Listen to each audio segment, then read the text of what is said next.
A uniform solid spherical ball of mass m and radius r rolls without slipping down the surface inclined to the horizontal at an angle theta. Match the columns 1 and 2. ठीक है, तो अब इसमें आप ये देखिए कि एक स्फेरिकल बॉल है, मास m और रेडियस r, तो इस पर mg लगेगा,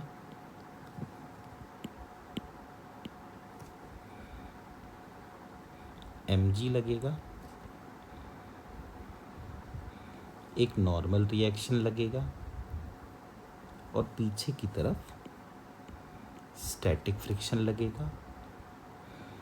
mg का एक कंपोनेंट हो सकता है mg cos थीटा, एक और कंपोनेंट हो सकता है mg sin theta.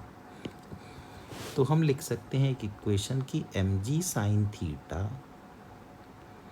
Minus F S is equal to M A. फिर हम लिख सकते हैं एफ एस इंटू आर यानी torque is equal to I alpha, तो 2/5 M R square into alpha. तो एफ एस बन गया 2/5 एम आर एल्फा। तीसरा इक्वेशन होता है A is equal to R alpha, तो अब ये आर एल्फा की जगह ए रख देते हैं, तो एफ एस बन गया 2/5 एम ए। तो हम लिखेंगे M G sine theta minus F S मतलब 2/5 M A is equal to M A. तो M G sine theta is equal to आ गया 7/5 एम ए, तो m और m कैंसिल हो गया और a बन गया 5g साइन थीटा बाय 7। तो ऐसा कोई ऑप्शन हम चेक करते हैं। a की वैल्यू, अच्छा a तो दिया ही नहीं, फ्रिक्शन है 2/5 एम ए, तो फ्रिक्शन आया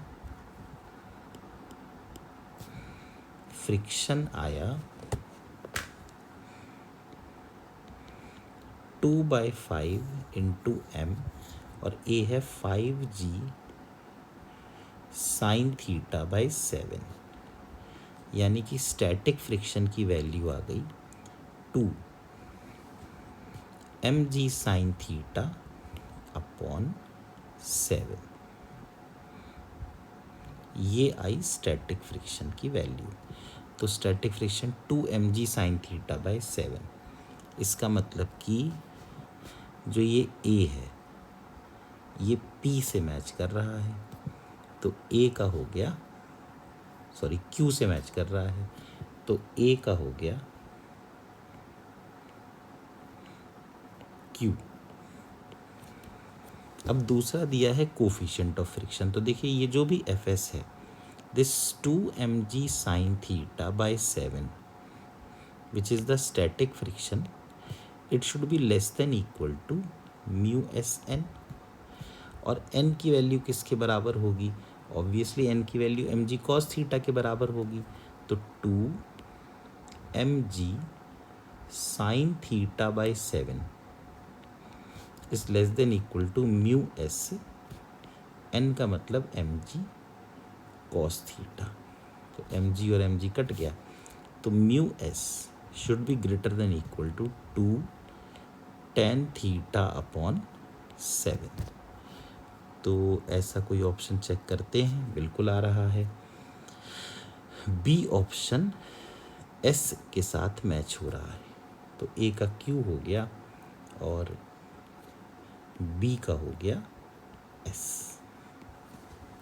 अब है work done by the frictional force, तो फ्रिक्शनल फोर्स का वर्क डन तो यहाँ ज़ीरो है, तो obviously work done against frictional force भी ज़ीरो होना चाहिए, तो सी का हो जाएगा पी, सी का हो गया पी।